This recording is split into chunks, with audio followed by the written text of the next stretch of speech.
Chasing the dream and we're in it together. If you want to go fast, go alone. If you want to go far, go together. I'm just gonna roll my eyes at you probably multiple times today. Whatever. Testing. 1, 2. You see my chest moving?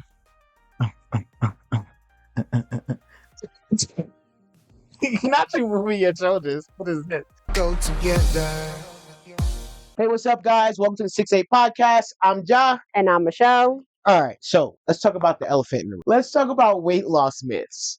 Things you may have heard that turned out to be wrong or only half the story. For me, it's about like the whole all carbs are bad. Like honestly, on days where I actually have a decent amount of carbs, like those are the days where I have my best pump. What about you? Well, no, I can't really say because I didn't know anything until you started teaching me. So I don't know. What about like you can eat anything you want and lose weight? And to be fair, I'm not saying like that's necessarily a myth. I just think that that's definitely one of those things that like you hear a lot that's not the whole story. That's fair. It's like, Definitely learning like you briefly had touched on the calorie intake and all of that stuff. Yeah. So yeah, I mean, I still eat what I want, but in But- moderation, right? right? And Keeping track of that's those what I was gonna numbers. say. Like I really feel like the fitness industry, and when I say industry, it's more about like the advertising and things of that nature. Like the fitness industry really kind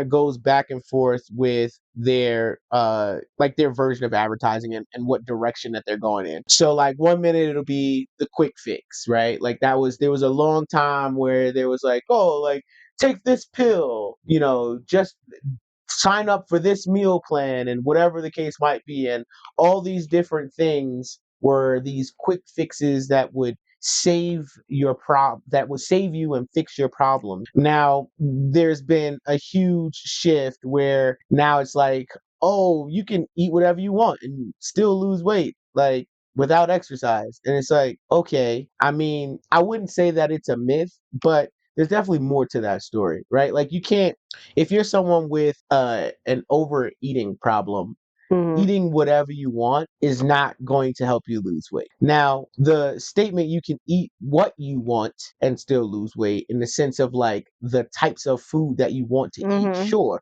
But as you put it, in moderation, Yeah. right? Because there still has to be, your body, unfortunately, is Mhm. built on just math and science. That's really all it is, right? So, while you could get super deep into the details, the basics of it is that like as long as you are actually spending the energy that you're a car essentially and you're putting all this fuel in, Mhm. you got to spend it. It's got to go somewhere. Your body's going to do most of that without you having really to lift much of a finger because it's expensive to live. And Mhm. when I say expensive, I just mean like what your body has to use in energy. It's expensive to live. So it's not that you have to do much, but you can do nothing and just eat less as well. And you can eat whatever you want in the sense of like, oh, whatever, I'm gonna have a bag of chips. And when I say bag of chips, I'm not talking about the big, family size bag of chips all for yourself, but you can have that, that portion size of whatever and still technically lose weight even without working out if you aren't overdoing it, putting Mhm. more fuel into your body than what it needs to, do all of the basic bodily functions. So I definitely feel like that's one that has been out there a lot, and it's very like misleading. It makes people feel like, oh, okay, well then why am I even trying? Why am I even working out? Why am I even at the gym? Why did I get the gym membership? Yeah. And then you got the ones where they send you the meal plans, you know what I'm saying? And you get all these meal plans and it's like, but I don't want to do all this cooking. That's fair. Yeah. And I really don't like the ones that tell you though you completely have to cut out all of this stuff because that's not true either. Like Yeah. you can still lose weight and still have the stuff that you like or you enjoy, just moderation or switch things up. Do you think that being overweight is like the person's fault? I wouldn't. So okay, I think I say it's their fault once they're educated, but before then, maybe not so much because I mean, if you don't know, you don't know. I mean, there's people that are big that really maybe don't eat that much, like in a day, but because they're eating unhealthy stuff, and they're not getting a lot of movement or activity happening, the weight is gaining and gaining and gaining. And so definitely though, once you're educated and you know, absolutely it's your fault if you have not figured it out. Fair enough. Well, there you have it. If you're fat, it's your fault. You heard it from Michelle. No, I'm just playing. But no, I agree. I don't think that it's necessarily about fault as much as it is about what we do and don't know.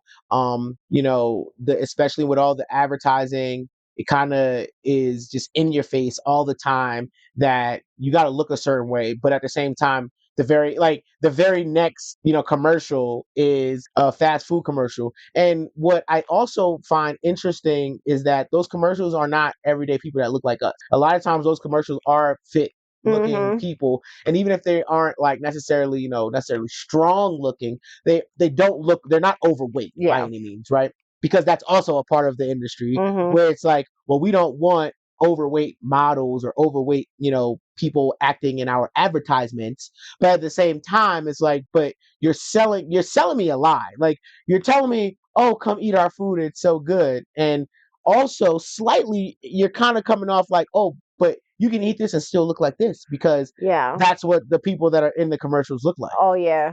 I agree, definitely. I've noticed that recently. And another thing, when you do look into the weight loss stuff, they tell you all the time, right? Those commercials are meant to make you want to go get that stuff. That food doesn't look like that when you go get it. It definitely does not. It does It not. definitely And does it's not. just not worth it. Like it's not nutritional at all whatsoever. It's quick, and it's not even, before there used to be some value in the fact that it was quick, convenient, and cheaper. And it's not that anymore. No. The quality is worse. It's Yes. more expensive. Everything is processed now. Yeah. Even with McDonald's fries at a lot of places, like, it's used or been out all day. If you don't go there first thing in the afternoon, you getting fries that's been sitting out all day. So do what you will with that information, but for me, I much rather eat at home because I ain't got to cook. Ever.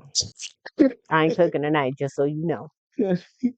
Sucks being a woman sometimes. All right, guys. So it's time to talk about a couple more of the Unrivaled teams. And we're getting close to the end here of introducing the team. This week, we have Hive and Road. So let's get started. Go ahead. You always want me to be talking. I don't know nothing about this. I don't know what positions they play, no nothing. I just know what I like, who I like, and that's it. All right, so we're starting with Sanaya Rivers. So we've actually mentioned her a few times before, in the last episode also. She was a rookie in the W last year. This is her first year in Unrivaled. I think we're still just learning her. Like, we're still learning her. I think once she hones her skills, though, she will be an amazing player. But she's on her block game. Like, she's knocking everybody's balls out of there. Ain't none of that. So yeah, I like her though, and I do have to say I do like that she has definitely calmed down Miss Crash Out herself, Marina Mabry. So yeah. Yeah, I agree. I don't have too much to say about Sanaya. I love Rivers. I think that she brings a lot of positive energy. Um, and I'm waiting to kind of see her break out of her kind of the official professional shell. There's layers to it. Not all college basketball translates when it comes to professional, but she gets a lot of open looks. She's got a lot of crisp moves that I think gets her open. And so now she's going to have to learn to finish. And that's going to, I think, take her game to a whole nother level, to new heights. And then next up, we got Sonia Citron. She was also a rookie this past season with the W. Love her. They call her Soso or Sosa. I think they call it Sosa. Yeah. Yeah. I mean, I don't know. I could really speak all day. And just to be clear, they're both guards. I do believe that Rivers also has the ability to play forward because of her height. and length, but Sonia Citron is a point guard.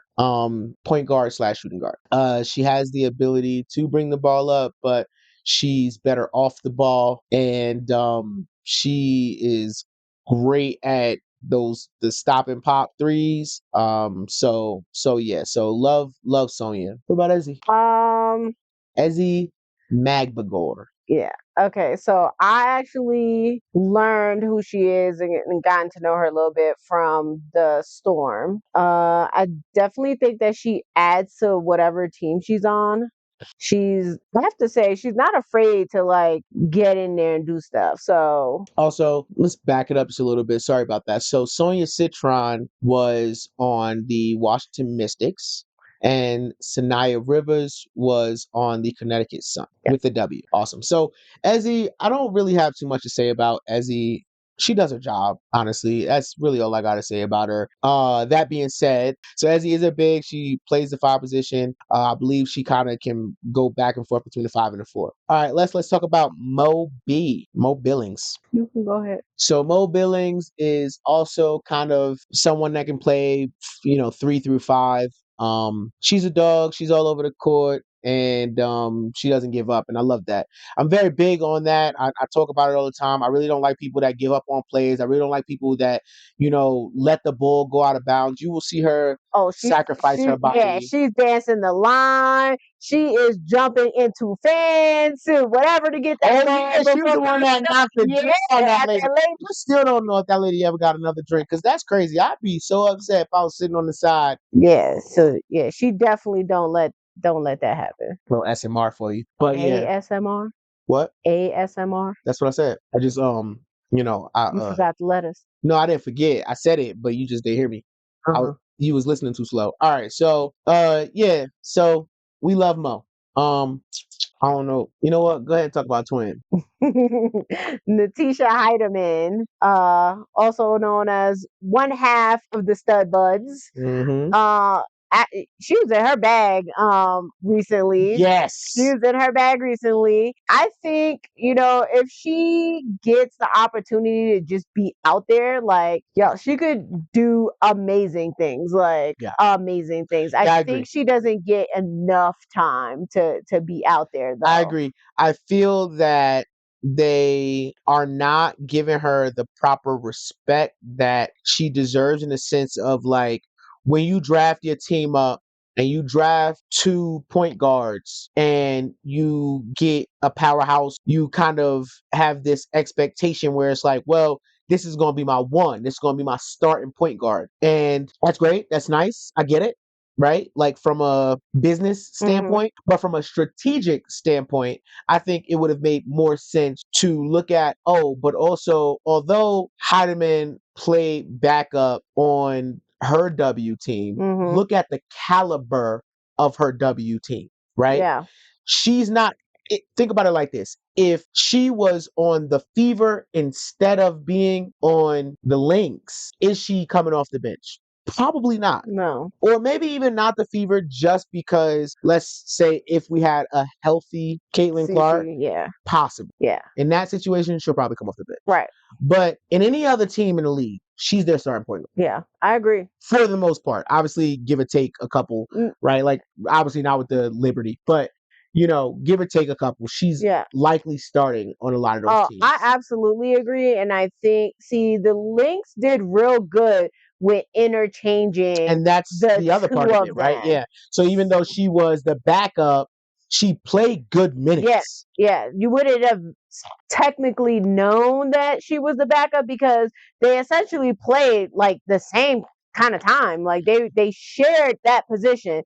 And so I think here they're kind of doing themselves an injustice, actually, by not putting her in more. Yeah. And so she is I think that she has the ability to do both. I don't want to put her in a box and say she's a flow state player. I think that she can do both. But that it really depends on, like, it does somewhat depend on the flow of the game and the structure of the game, in the sense where it's like, what is the coach putting together? Because I remember you saying something about one of their previous games where she was due to come out because of the coach. And I'm sorry, I know that this is probably not the nicest thing to say, but I'm not a fan of their coach. Not her as a person. I don't know her as a person, but her coaching style in the sense of where if Natisha Heidemann is literally cooking, she has the hot hand. I am not a fan of then just kind of sticking to the game plan of, you know what I mean? Like, Yeah, I was gonna say that was that game she was in her bag too. Like definitely, and right at the end too. Like, why would we pull her out like at the end? And I give it to her team. They were like, no, like she got us here. Like, and so she did stay in the game, and then she scored like right away of getting back in the right game. out of that So timeout. Yeah. yeah, I'm like they definitely are doing themselves a disservice in my opinion. And that's the issue that I have with not and not so let me be clear. When I say I'm not a fan of this coach, I'm specifically saying I'm not a fan of where this coach is right now. I think she might just be new to the professional like head coach portion of things. I don't believe that she's been a head coach yet. And so that's a lot. I don't think that I could do it. So I'm not sitting here saying what I'm saying as if, like, oh, I could, like, oh, put me in, coach. You know what I mean? No, it's not like that. What I am saying, though, is that it is important to understand from a coaching standpoint. Like, don't just, oh, this is the plan that I came in with, so this is the plan I'm sticking with. You have to understand that things change. Anything can happen that makes you throw the plan away. And honestly, sometimes those make for the best games where the plan was completely scrapped and they just played in the mud. And this was one of those games where it was like it didn't really look like things were going to plan. It looks like the plan wasn't working. And then they put T in and she went dumb. And then it was like, okay, business as usual. Time to put so and so in. And the team's like, whoa, what do we do? No, leave her in. Like she's hot right now. She's the only one that's hot right now. Why would we take her out? Yeah, 1000%. They take her out of that game. Luna Owls they win. lost. Yeah, they Not were saying that would have mattered to me, but 100%. I agree.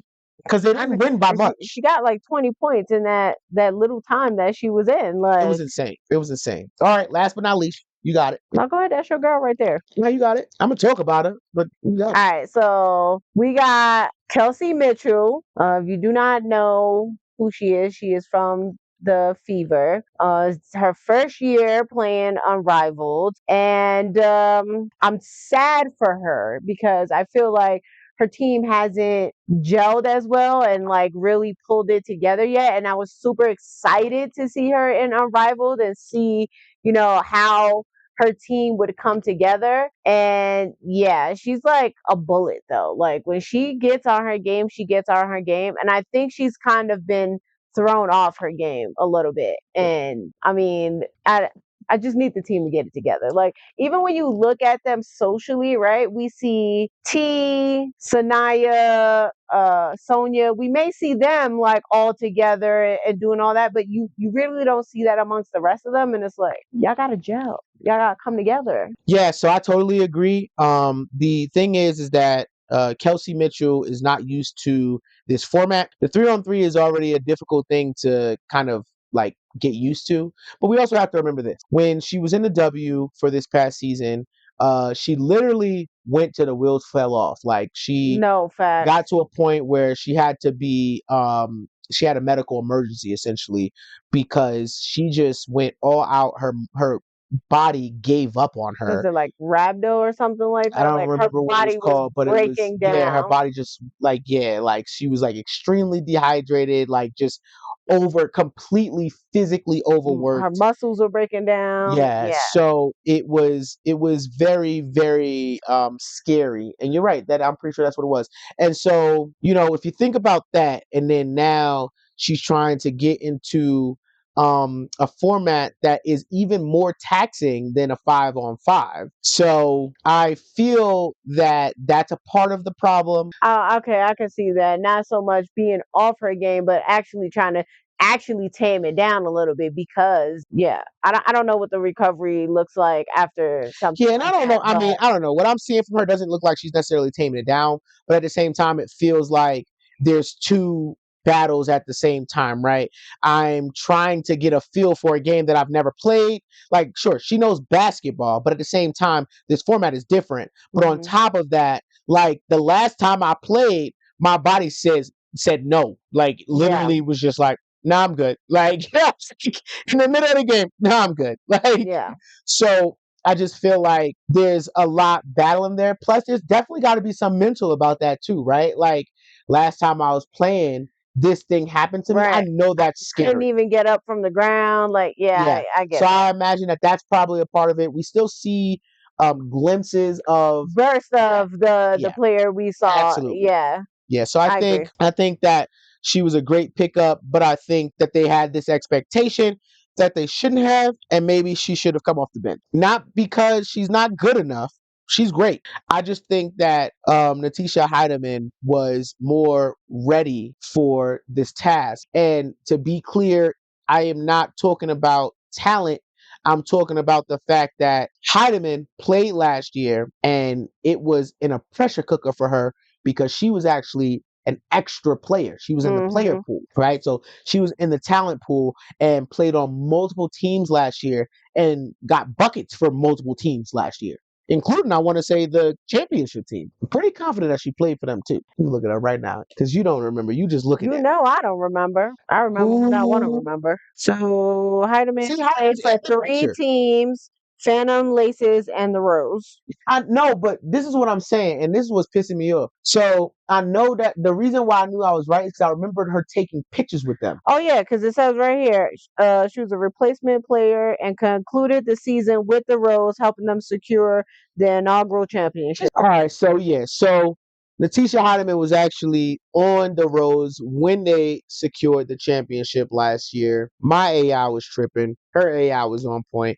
But for once, and I guess, if there was ever a time that this was going to happen, that my memory was going to serve me right, it was now. Because I remembered her, like, taking pictures with the hat on, with the shirt on, all of that. So I was pretty confident that she was on that team. But yes, so she helped them with that win. And I feel like although Kelsey Mitchell is obviously a GOAT, that it's important to understand the stages we're in, right? Like for each individual. And if you know that Kelsey Mitchell came off of such a tough season, it would have made more sense to allow her to do a little bit more physical therapy, and something that's less taxing on the body, while also having her come off the bench until she was ready to start. And who knows, knowing Kelsey Mitchell, she was like, nah, put me in, coach, I'm good. So that's probably what happened. But I still think that there's a lot of times where it's like, oh, well, this is the plan. So this is the plan we're going with. And that game, especially that we were talking about, that wasn't it. Like, and the team wasn't worried. It was like, nah, she's staying. Teaspoon staying. That was a difficult one for me. The whole calling Natisha Heidemann Teaspoon, that's awful. Do you know why? Yeah, because of The original Teaspoon. Yeah, I was gonna say I can't think of her name right now. Teresa Weatherspoon. Thank you. Oh my goodness. She ain't a real WNBA fan, y'all. I like people. Certain ones. I like people. I don't know the plays. I don't know none of that at all. Yo, I'm so done with you, bro. I like people as well. I like what I like, who I like. That's Okay. it. All right. Now, moving on to last year's champion, the returning champ, the Road. Okay, so we're gonna start with Shakira Austin. Shakira. Honestly, she get in there. She do what she gotta do. I remember last season the W. I was like, yo, she's mad aggressive, bro. She is aggressive. You did say that a lot. So I wasn't really like too much like watching her game because I was like, she's just mad. But I get it. Like you gotta be sometimes. And Sometimes it's basketball. That'd be like saying that about a football player. Well, he's mad aggressive. Yeah, no. Yeah, of course. Well, sure. It's a sport. Yeah, I think she does her job and she takes the game serious and yeah. Dog. Yeah. Through and through. Period. That's all I got to say about her. I appreciate her aggressiveness more now than I did before. The barking is wild. You're right. I can edit that out. You're not though. All right. Next we got what the hell? Yo, I didn't even realize I said it, and I said it twice. Yeah, she was so confident about it. And that's what's important. See, listen, learn from me, okay? Next time you're in an interview, probably never, but next time you're in an interview, all right, you gotta say stuff with confidence, even if it's a lie. just confidence. They finna talk about you in the comment. I'm not going to put that in the No. video. Is you crazy? Next, we got Kalia Copper. So I'm actually a huge fan of Kalia Copper, even though Can't see. I can't seem to read. Yeah. So yeah, Kalia Copper is one of my favorites. I love that not only is she a dog, but like she's super quick. She is very acrobatic. She knows how to handle the ball. One of my favorite things though about her is the faces. There aren't a lot of players that literally are making faces the entire time. Enrique. So yeah, I love that she's acrobatic, like her finishes, she's very saucy, and I love that. I'm very much somebody that loves that type of entertainment. Anybody could shoot a three, anybody could dunk the ball that can dunk, right? Obviously, but when it comes to throwing together a combination of moves and then finishing, to me, chef's kiss. That's more important to me. That's something that gets me going. I'm like, oh, like you make somebody touch earth. Oh boy, like that'll do it. That do be making the games when that be happening. Yeah. So love what she brings to the table. Everything you said. All right. So next we got Lexi Hall. She is another player from the Fever. I think she's a good piece wherever she goes. She definitely listen. This girl be getting hurt, bro. She be getting knocked to the ground, smacked around, all kinds of stuff, and she's right back up. She's right back in it. She doesn't complain. She's not a crash out. Like I love her. Like I just love everything about she's about the game. That's it. She's about the game. Where I'm supposed to be, what am I supposed to do? This is my job, okay? But also if I see like I could make something happen here or do whatever, she's not afraid to jump in and do that. So yeah, I love her. Yeah, I don't remember who I was saying this about in the last episode that reminds me of Josh Hart. So she also reminds me of Josh Hart in that way where it's like she is everywhere on the court, and her game might not, very similar to Josh Hart, is it may not always translate to like she shooting a bunch of threes or making a bunch of points, but she's getting rebounds. She's not the tallest person on the court. She's not the strongest person on the court, but she's getting rebounds. She's getting the basketball where you think that it's about to go out of bounds. She's saving that thing. She's sacrificing her body. She's on the floor. I know that she is bruised by the end of that game. Boy, we've seen her She be play having with black eyes. black eyes, all of that. So she's really getting after it. And I know I use the word dog a lot, but like for real, she's ferocious. Like she is, and it's crazy because it's only the game. When I say she's ferocious, like when I say she's a dog, it's not the same way where I'm saying this about some of these other players, because some of these other players are a dog in a way where it's like, oh, they'll get in the paint too. Like they'll square up. But it's not like that with her, because her whole thing is about the game. And then when it's not about the game, she's a girl's girl. I love that. Come on now, we gotta have a girl's girl. Um, oh, and she's a guard and a forward. Suge Sutton, I don't really know too much about her. I don't even really remember what team she played for in the W. So yeah, I want to say that Suge Sutton played for the Washington Mystics, but I could be wrong. Fact check me, tell me in the comments. I don't know. But what I do remember is that she is one of those kind of all-around players. She can pop it from three. She can pop it from mid-range. She takes it to the rack. She's not afraid. She is also ferocious in that way. But that's really all I know about Suge Sutton. So she's a great addition to the team, and there's nothing they could have done better. Yeah. Yeah. Okay. Yeah. All right. So next we got Azurá Stevens. Last season in the W, she played with the LA Spark. I think honestly, this team is pretty well rounded. I think all of their players, including her, is like out there. They're playing their roles. They're doing. She is tall as heck. Not afraid to get in there, right? Like, so that's one of the things that I like about her is like she's gonna shoot the ball. She's gonna try to get the ball. She's gonna be jumping up there. She guard you, and you short. You out of luck because she big as heck. So I do like her game though, watching her play, and I think she like fits in well with them. For sure. Absolutely. And last but not least, I have no favorites here. That's it. right. People the truth. I got no favorite. That's like, never mind. I'm not gonna say that. Anyways, so next, you save the best for last. We have Chelsea Gray, and Good.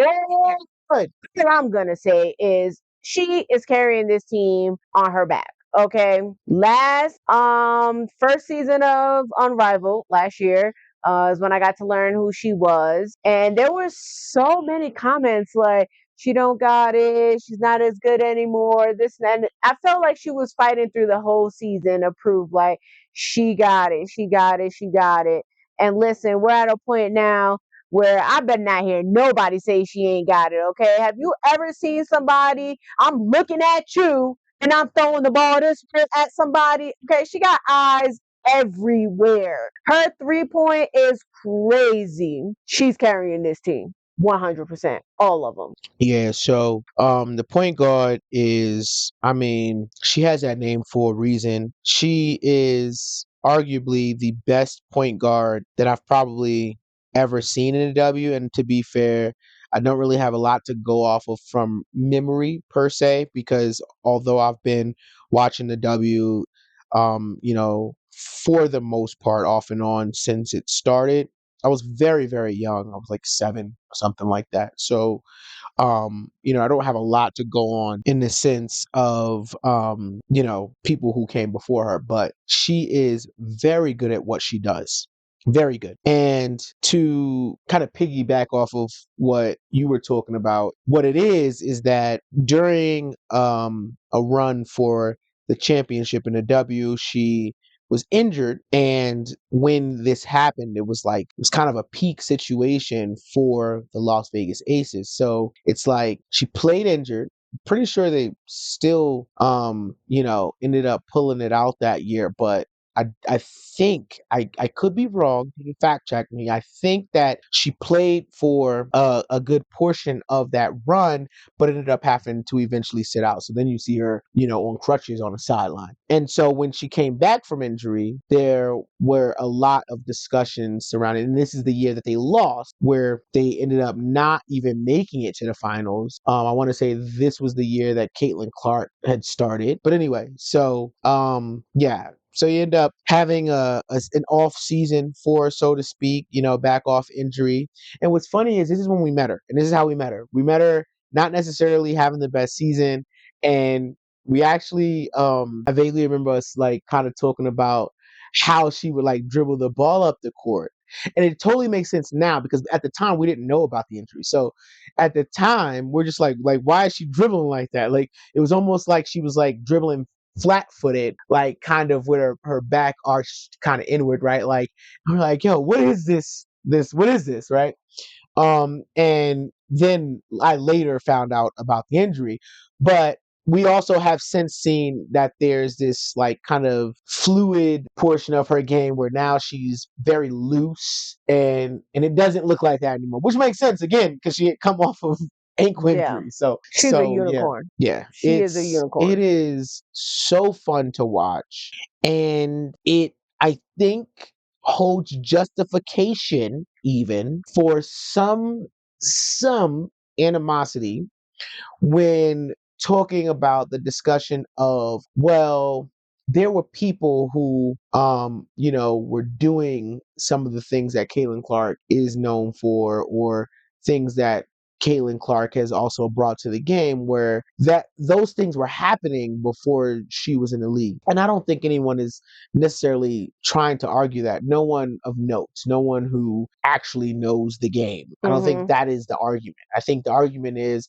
just because that is the case does not mean that Caitlin Clark does not also deserve her flowers and some recognition for the big boom that happened because of her. Because the thing is that college basketball for the longest time has had eyes on it. College everything. College sports, in my opinion, have always been a lot bigger than the pros in the sense of fandom, because the reality is like it's not just the family members and things, right? Like the whole state rallies behind these colleges, and it really just it's like a statement when these colleges are doing well, and it's just it's there's so much pride, and we're not I mean, nowadays you're kind of talking millionaires, but for the longest time, you weren't really talking about millionaires. You were just talking about people who really just loved what they did and were trying to make it to the pros. And so it really had a completely different feel for it. And so maybe one day we'll talk about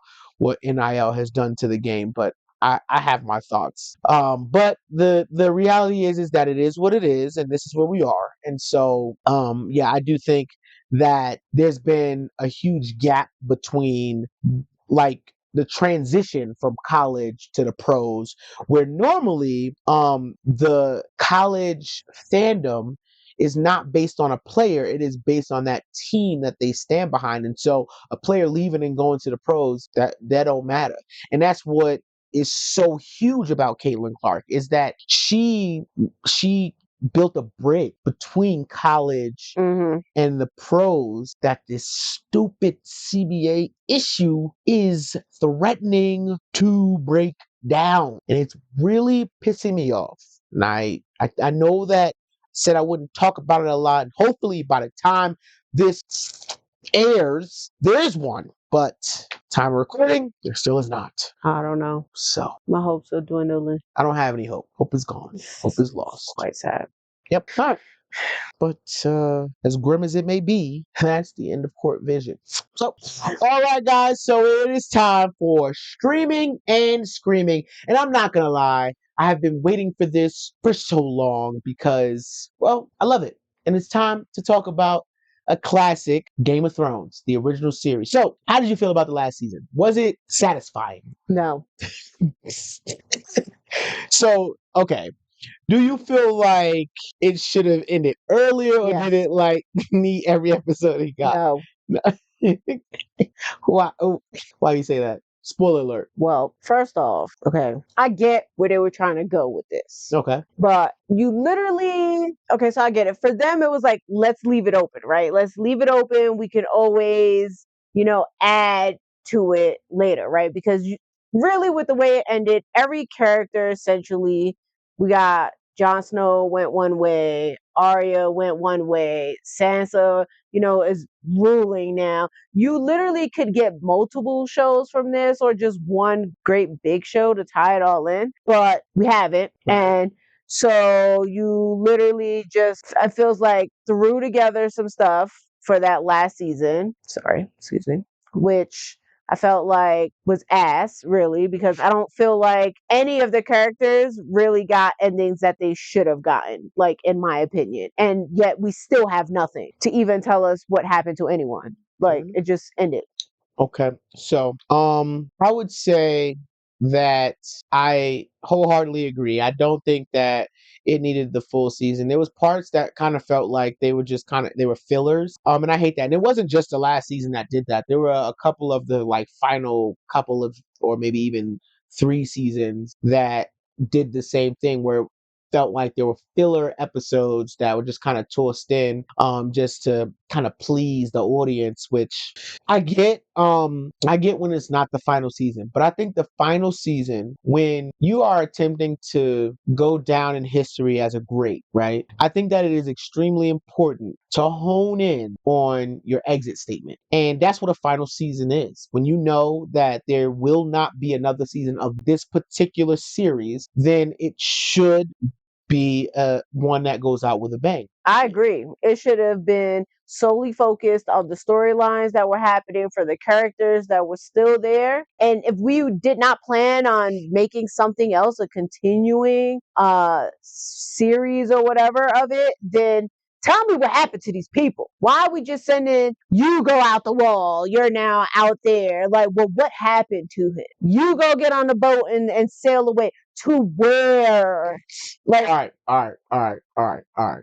Name your top 5 moments. oh, my top 5. It don't necessarily have to be like, oh, I love this. It can even be something that maybe like you hated, but like top 5 like most memorable Game of Thrones moments. Jon Snow coming back to life. I thought he was dead.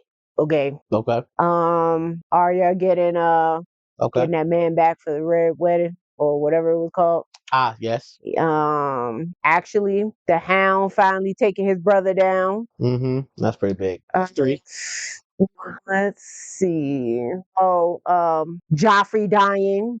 4. And I wanna say that dude that Sansa married, Don't even remember him, but yeah.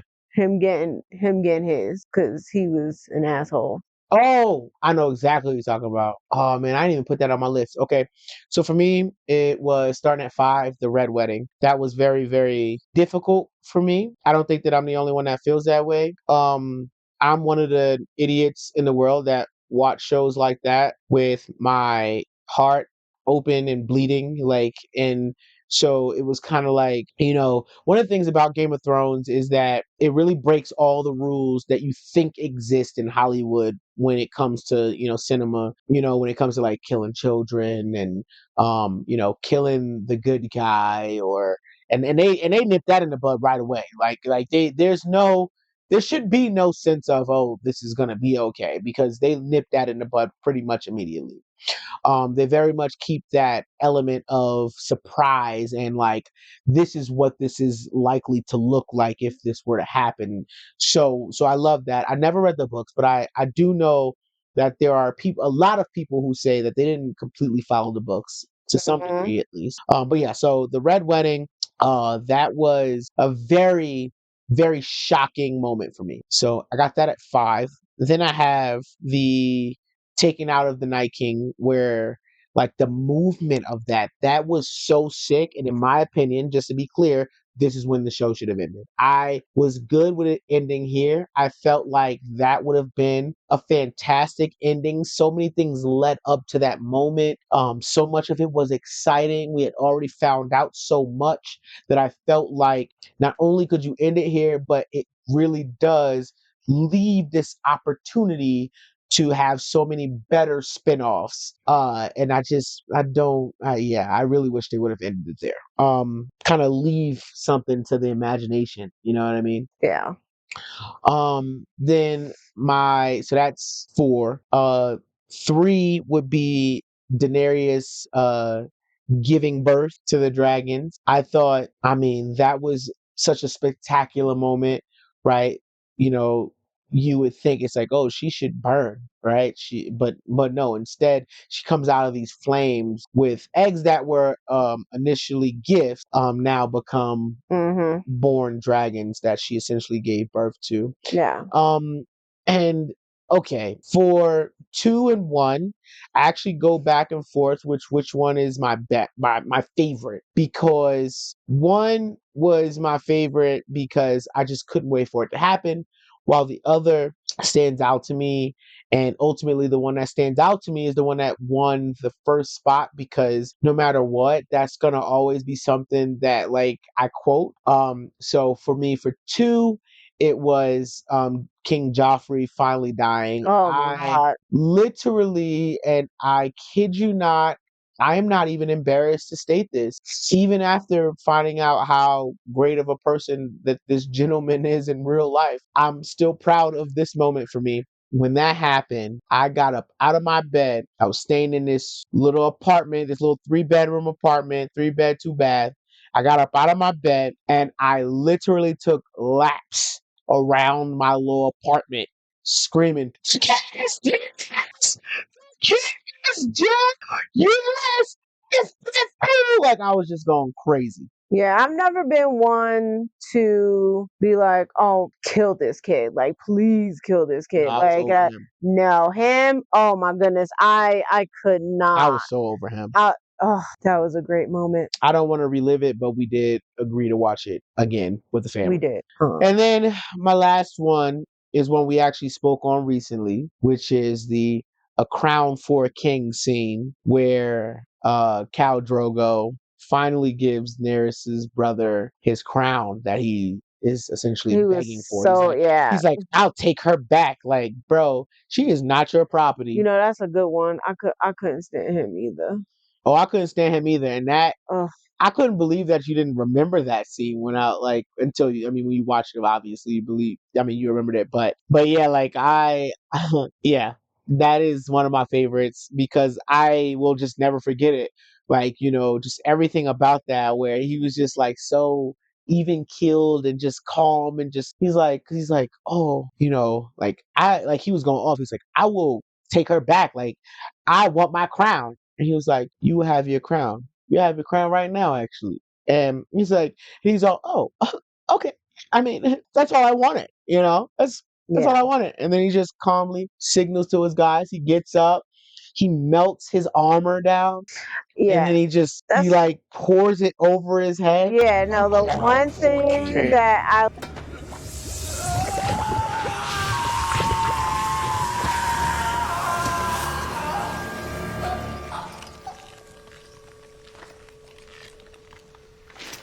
like can appreciate about the original Game of Thrones series was when the bad guys finally got taken out, they got what they deserved. Like they gave them what they deserve, right? Yeah. It was like you just said, it was irony, right? Like you wanted a crown, yeah, that's what you got. Yeah. And that was no more you after that. So yeah, I really enjoyed that aspect of it. Yeah, I would say for an honorable mention that did not make my list, I would definitely say it's the hold the door scene. That gave me chills. I was like, that's what he's saying? Yeah, that was a heavy scene in there, and to think that that was what happened, what led him to be the way he was there. I was like, oh wow, Yeah, like yeah. for sure. Sweet. Hey guys, so this week the book I have chosen is near and dear to my heart. This book was written by my husband. It is a memoir to his life and the struggles that he went through young and, into his early adulthood life. And I'm really just going to read this little blurb that's here. Then I'll show you the book and just give you some comments from one or two people we've known that read it. So this book is a heart-wrenching yet ultimately triumphant memoir. The author, my husband, recounts a childhood marred by instability, abuse, weaving a narrative that is as much about survival as it is about the scars left behind. Their journey is a raw testament to the human spirit, culminating in a powerful message of you are not alone and your past does not have to define your future. So, the name of the book is Until Now. Have it right here. Again, it's really exactly what I said. Your past is your past. It does not have to define the person you are in your present or in your future. You can get past these things. Okay. We had a friend just recently read the book, and her words were, and I'm going to just pull this up so we can read it word for word, what she thought was, that she feels more people should read this book. It really is a testament to the person that he is. We all go through struggles in life. My story may not look like your story. His story may not look like my story, but you keep going. You take your happy when you get your happy and you keep going. There are people that want you to keep going. You have to keep going for you. And you can get to a place where your past no longer matters. So again, the book is Until Now. It is available on Amazon, Kindle Unlimited. I'm wearing the merch today, Until Now. And it says, I didn't know my worth until now. So yeah, that is this week's pick for our book. Hey, what's up, guys? It's time for some peace and progress with Ja. Something I've learned about progress, whether it's fitness, work, or life, is that there's no one size fits all answer. People will tell you, just do this or never do that and make it sound simple, but everybody's journey looks different. The real key is figuring out what works for you, being patient in the process and not letting outside noise throw you off your game. So if you're chasing a goal, any goal, don't get stuck comparing yourself to the next person. The myth is that there's some shortcut to perfection, some shortcut type of hack, but most of the time it comes down to showing up, learning, adjusting, and keeping it real with yourself. So celebrate the small wins. They're proof that you're moving forward. All right. So, guys, all right, welcome to snack time. Really? Give me one. Delicious. So for today, as you can tell, there's more than just the two of us. Just the two of us. We can. No, okay. UNO. So we're gonna be playing a game called Myth or Fact. And I'm gonna start it off. Myth or fact? You lose most of your body heat through your head. You answer first, and then I'll go. Myth. That's fact. All right, we'll display all the answers at the end. All right, next one. Myth or fact? Sitting too close to the TV will ruin your eyesight. True. Fact? That's fact. All right. So now, since we do have two personnel playing, what I'm going to do is make it a little interesting. And whoever wins this game wins $10. That's a book in the going cold down. store. You're going down. All right. So let's continue. In the Matrix, myth or fact? Sorry. In the Matrix, the code scrolling down the screen is actually sushi recipes. Myth or fact? I'll let you answer first with your answer. You go. No, well, you still have to give an answer. Myth. I want to say myth also. All right. And for those who don't know, this is our oldest. All right. Myth or fact? Cracking your knuckles gives you arthritis. Myth or fact? Fact. That's fact. Okay. Myth or fact? It takes 7 years for your body to digest swallowed gum. Fact. Myth. All right. Myth or fact? You need to drink 8 glasses of water a day for optimal health. Fact. That's fact. Stay healthy. Or yeah. I should be writing these down. Where my phone at? Because I ain't no way I'm gonna remember all these. Hold up. All right. Awesome. Okay, myth or fact? The actor who played Darth Vader, David Prowse, and the actor who provided his voice, James Earl Jones, never met during the original Star Wars filming. Myth or fact? I'm not real.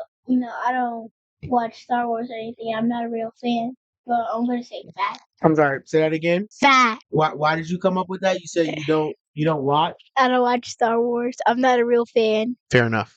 All right. So you said you're gonna say fact to that. Yeah. Honestly, that's what I was gonna say because I have no clue. But Okay. since he wants I'm sorry. She said what? Copycat. She's a I'm gonna copycat. go myth. Good. You better. Oh, you said myth. You ain't getting no money. This Okay. This is my show now. I run this joint. He says that he runs this. next question. Okay. Myth or fact? Muscles turn into fat if you stop working out. Myth or fact? Fact. Myth. Somebody's right. Not you. All right. Myth or fact? In the Titanic, Jack could have fit on the door with Rose. Myth or fact? This is the ultimate pop culture myth or fact. So you've never seen the Titanic, have you? No. Okay, so I'm going to make this whole family watch the Titanic. But before that happens, in order to kind of help you with a picture, so we're talking about a ship that went down, okay, the Titanic, and we're talking about a floating door. Mm-hmm. And so what we had was we had a floating door. We had a man who was in love with a woman. He allowed the woman to get on the floating door, and instead he stayed in the water. So no, no, no, no, no, no, no, no, no, no, no, that's not. We're not doing any spoilers, right? Like I said, I'm making the family watch it. But the point is that he was in the water and she was on the door. And the door was probably about the size of a door and a half of like the doors that we have. So the question is, could they both have fit on that door and possibly been saved? Myth or fact? Myth. So you saying that he could not fit on the door with her? It's not that. Even if he could, I mean, I would assume that like they both weigh like a good amount, or like. I like that answer. All right. So he's saying myth. What are you saying, Michelle? Fact. I mean, that's what I thought when I was watching it, but now as an adult, I don't know how I feel, honestly. I think you're wrong. If you put like, I know I'm right. Okay.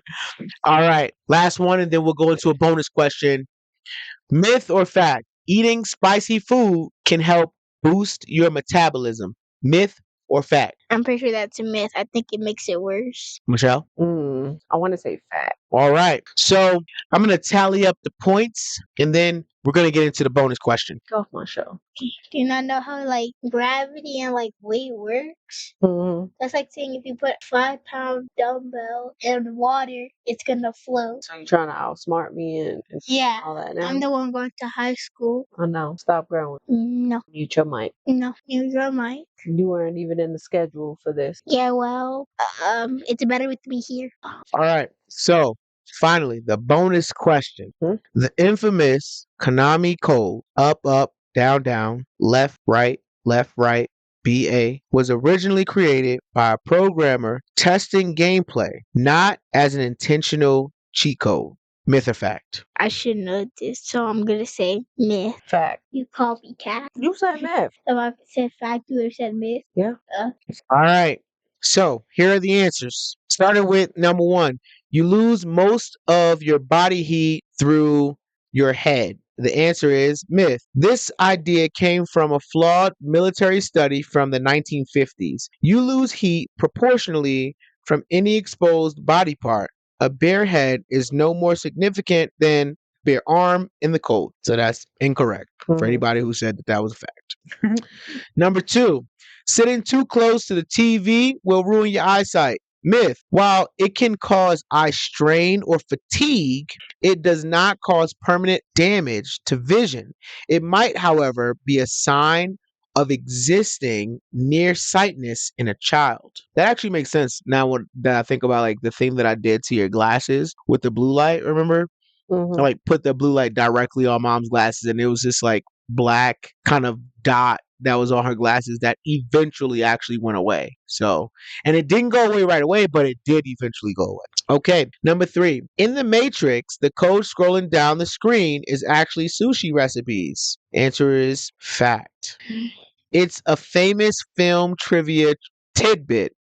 The visual effect artist, Simon Whitley, used symbols from the code of his wife's Japanese cookbook to create the digital rain. That's crazy. I actually did not know that. Interesting. So what's All right. So number four, cracking your knuckles gives you arthritis. I actually already knew the answer to this. Hmm. That is a myth. Multiple studies have shown no link between knuckle cracking and arthritis. The popping sound is caused by gas bubbles forming and collapsing in the joint fluid. Personally, I just don't like it. I'm not somebody that really thinks that this actually causes arthritis, but I am someone who says that often because I hate the sound of cracking knuckles.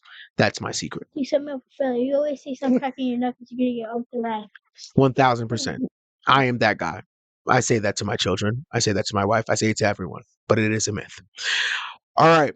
It takes 7 years for your body to digest swallowed gum. I knew that this was a myth. This is definitely a myth. While gum isn't digestible, it doesn't sit in your stomach for years. It passes through your digestive system and is eliminated like other non-digestible items, typically within a few days. All right, next. Myth or fact? You need to drink 8 glasses of water a day for optimal health. That is a myth. The 8x8 rule is a guideline with little scientific basis.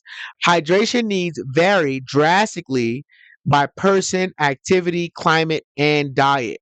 You also get a significant amount of water from food and other beverages. So, 8 glasses of water. You don't need to be out here chugging water, all right? You good. The actor who played Darth Vader, David Prowse, and the actor who provided his voice, James Earl Jones, never met during the original Star Wars filming. I actually knew this as well. It is a fact. This is true for the original trilogy. Jones' voice was added in post production. They famously didn't meet until decades later at a convention. All right. This next one I also knew the answer to. Muscle turns into fat if you stop working out. That's a myth. That's not possible. Muscle and fat are two completely different types of tissue. They cannot convert into one another. When you stop training, muscle shrinks, and if you eat the same, fat gain may increase, making it seem like a conversion. However, they don't convert from one to the other. It's just not a thing. It's actually another myth that I heard growing up, which was like you can bulk up and then convert fat to muscle. It's just not a thing. In Titanic, Jack could have fit. I freaking knew it. Not now, but then, ooh, I knew it. Jack could have fit on the door with Rose. This is a fact. I knew it. Mhm. You did not have to. You know what? All right. So, based on physics and myth busting, this is a fact. This is the internet's favorite debate. Multiple tests, including by the myth busters, have proven that with proper positioning and tying the life jacket underneath for buoyance, they could have both easily been on that stupid door. All right. The real answer is plot necessity, obviously. I've said that from day one. Don't talk to me. I don't know who you are. And then the last one before the bonus, eating spicy food can help boost your metabolism. That's actually a fact. So I don't know how to say that. Capsaicin? Yes. The Capsaicin, yeah. Okay, capsaicin, the compound in chili peppers, can cause a small temporary increase in metabolic rate and fat oxidation. However, the effect is not large enough to cause significant weight loss on its own. So, still got to get your butt up off the Mhm. couch. And then the final bonus question, the Infinite Konami code. That is actually a fact. Yeah. Programmer Kazuhisa Hashimoto created the code up, down, left, right, BA, while porting Gradius to the NES because the game was too difficult to test. He left it in and it became legendary. So the question is, who won? Drum roll, please. Michelle. Michelle won. Kayon did terrible. It's okay. You can give him the $10. That'll be his little recording fee. It's not fair. I'm not on any of these. These are bullcrap, especially the Titanic one, the stupid Matrix one. That was rigged. She eats hot stuff all the time. Of course, you would know that one. I don't know why she Boy, you thought still getting the the stupid money. heat head one You thing. said I was a I sure don't care. loser. This is like your 7th episode, and you've heard everything about all this stuff. I don't want to hear it. I'm done. I'm done. And she calls Paige a crash out. I'm done. I said. All right, guys, that's it for this episode of the 6A podcast. Thanks for vibing with us. Don't forget to hit us up with your feedback and your own hot takes. The next episode will be here before you know it, so don't miss it. I'm Ja. And I'm Michelle. I'm Kayon. And as always, remember, from the warm up to the buzzer, Keep your head up and your spirit higher. see you next time. Go together.